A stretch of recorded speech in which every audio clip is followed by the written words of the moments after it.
রানা মোল্লা আমার পরিচিত একজন ভাই, তার পরীক্ষা দিতে আসছিল। উনি বলছিল যে পরীক্ষাটা দিয়ে দাও, আমার তো চাকরি আছে, তো আমি যদি এগুলা দেই তাহলে আমার চাকরিটা চলে যাবে। বড় পদে আছে তো চাকরিতে অ্যাকশন করার সুযোগ নেই। তো বলছিল পরীক্ষাটা দিয়ে দাও, তারপর আমি ভাইয়া থাকি এমন এই এলিয়া আমি না করি নাই। তারপর বলছে আচ্ছা ঠিক আছে দিয়ে দিব। তারপর বলছে যে আমি বলছে যে এমন হলে সমস্যা হলো না।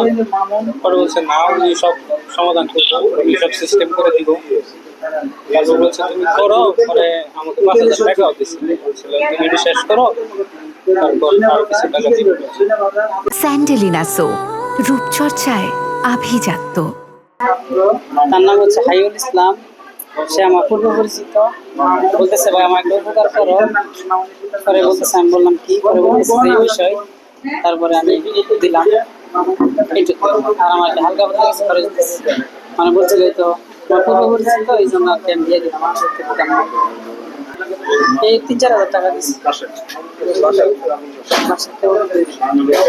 ছবির সাথে তাদের মিল রয়েছে, ছবির সাথে সেজন্য প্রথম ইয়েতে ধরা পড়েনি, কিন্তু পরবর্তীতে ওই পক্ষ পরিদর্শকের ইনফরমেশনের ভিত্তিতেই আমরা, কারণ ছবিগুলো সবই কিন্তু স্ক্যান করা। ত্রিপুরা আদর্শ কারিগরি প্রতিষ্ঠানের 2 জন শিক্ষার্থীর পরিবর্তে অন্য 2 জন ভুয়া শিক্ষার্থী পরীক্ষা দিতে এসে ধরা পড়েছেন।